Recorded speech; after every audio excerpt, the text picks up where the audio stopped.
ఇది ఈ ఒక టెంపుల్ వచ్చేసి సార్ ఇది శ్రీకృష్ణదేవరాయలు నిర్మించిన టెంపుల్. శ్రీకృష్ణదేవరాయలు ఒక రూలింగ్ పీరియడ్ 1509 to 1530, 21 years వాళ్ళ రూలింగ్ పీరియడ్ ఉంటుంది. ఆ టైంలో 1513లో ఒడిస్సా ఒక రాజు గజపతి ప్రతాపరుద్ర. ఒక్క నిమిషం, 1335లో 1336లో వీళ్ళు వచ్చిల్లని అన్నాం కదా, ఇది రామని సుల్తాన్ వాళ్ళు వెళ్ళిపోయిందా? వాళ్ళు వెళ్ళిపోయిన తర్వాత శ్రీకృష్ణదేవరాయలు వచ్చింది. సార్ అది కాదు, యాక్చువల్లీ 1565లో యుద్ధం జరుగుతుంది. 1336లో విజయనగరం స్థాపన అవుతుంది. 1347లో బహుమని సుల్తాన్ స్థాపన. సార్ నేను చెప్పేది మీకు అక్కడ ఈ యొక్క సంగమ, సాళువ, తుళువ, అరవీడు ఈ డైనెస్టీలు ఉన్నాయి కదా. ఈ డైనెస్టీలో శ్రీకృష్ణదేవరాయలు వారి యొక్క రూలింగ్ పీరియడ్ వచ్చేసి 1509 to 1530. అది ఓకే. 1336 1565లో 1336లో వాళ్ళు వచ్చిండు. 1336లో విజయనగరం స్థాపన అవుతుంది. 1347లో బహుమని సుల్తాన్ అది ఒక సామ్రాజ్యం స్థాపన అవుతుంది.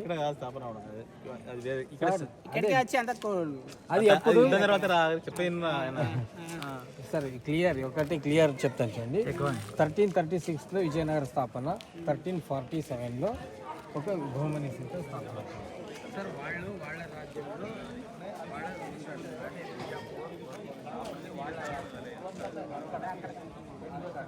ఇది విజయనగర లిపి. వాళ్ళని ఎందుకు మనం చెప్తామంటే యుద్ధం కాయ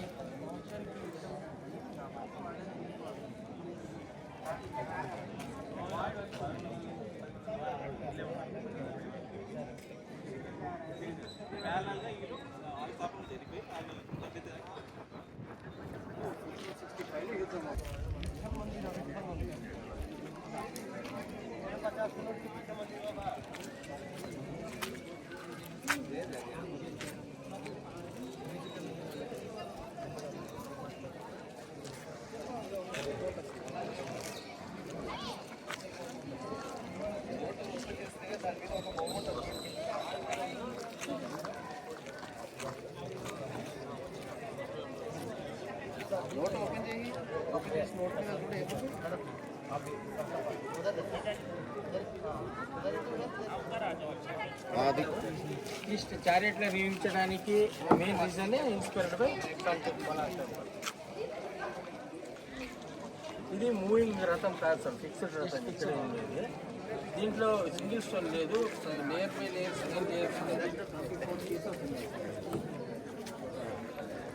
దీనిపైన ఒక గోపురం ఉండేది, 10 feet గోపురం.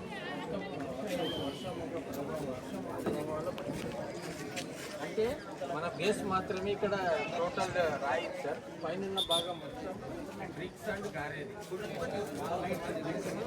గారెతో వచ్చి నిర్మించింది. అదంతా ఒక వర్షం 300 years మెయింటెనెన్స్ లేదు కదా అప్పుడు. ఆ టైంలో వర్షం పడిపోయి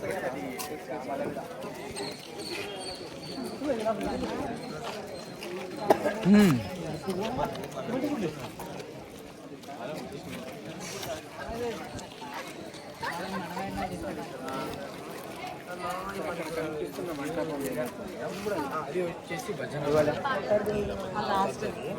అంటే ఇప్పుడు శ్రీకృష్ణదేవరాయల రూలింగ్ పీరియడ్ ఇంకా రాజగురులు వచ్చేసి పురంధరదాసులు వచ్చేసి ఇతర ఒక భగవానికి భక్తులు అయినారు. గర్భగృహంలో ఎప్పుడైతే పూజ జరుగుతుందో ఆ టైంలో కూడా భజన కీర్తన పాఠానికి మంటపం భజన మంటపం. అలాగే ఈ మంటపం వచ్చేసి కళ్యాణ మంటపం. ప్రతి ఇయర్లీ సెలబ్రేట్ చేస్తారు.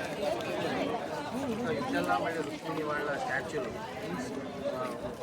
సపరేట్ ఇయర్లీ వన్ టైం కళ్యాణోత్సవం చేసినటువంటి మంటపం కళ్యాణ మంటపం. అలాగే మనం గుర్రాల కార్వింగ్స్ ఇవన్నీ మనకి ప్రూఫ్ కార్వింగ్, సాక్షి కార్వింగ్స్. అంటే అప్పుడు గుర్రాల మార్కెట్ ఇలా జరిగేది, ఎలా జరుగుతుంది అనేది మనకు చూపించడానికి సాక్షి కార్వింగ్స్, ప్రూఫ్ కార్వింగ్. ఎలా జరుగుతుండేది అనేది కూడా మనం చూడవచ్చు.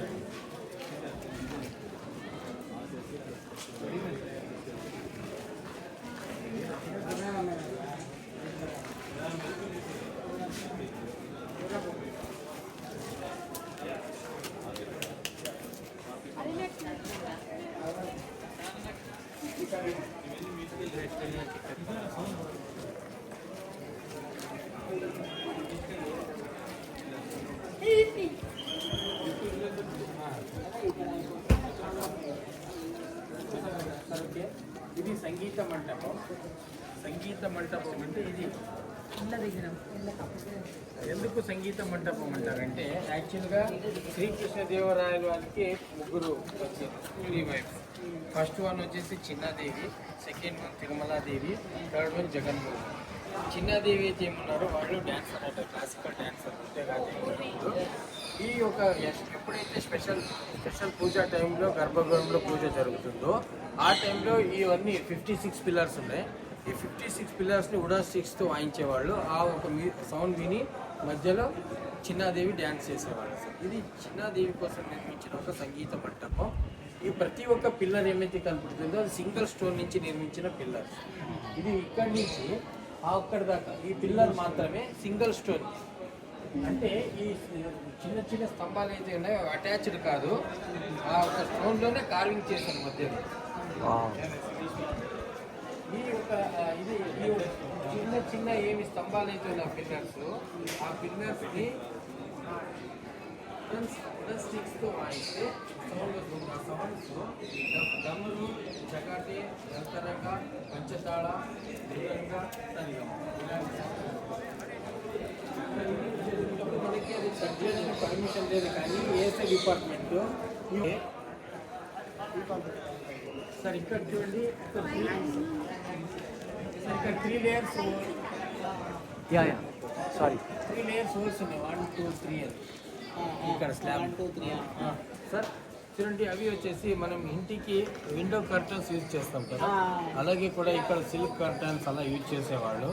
ఆ కర్టన్స్ అక్కడి నుంచి తీసుకొచ్చి దీంట్లో లాక్ చేసేవాళ్ళు. సార్ అక్కడ తీసుకొచ్చి ఇక్కడ లాక్ చేసేవాళ్ళు. టెక్నాలజీ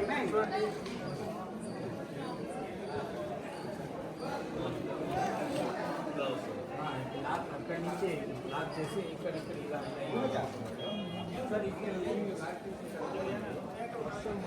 నార్మల్ డిజైన్ ఇది మినేచర్ అంతే. ఇది లోపల మెయిన్ విగ్రహం గర్భగృహాల్లో ఉంటుంది. అది ఇప్పుడైతే లేదు. రుక్మిణి విఠల.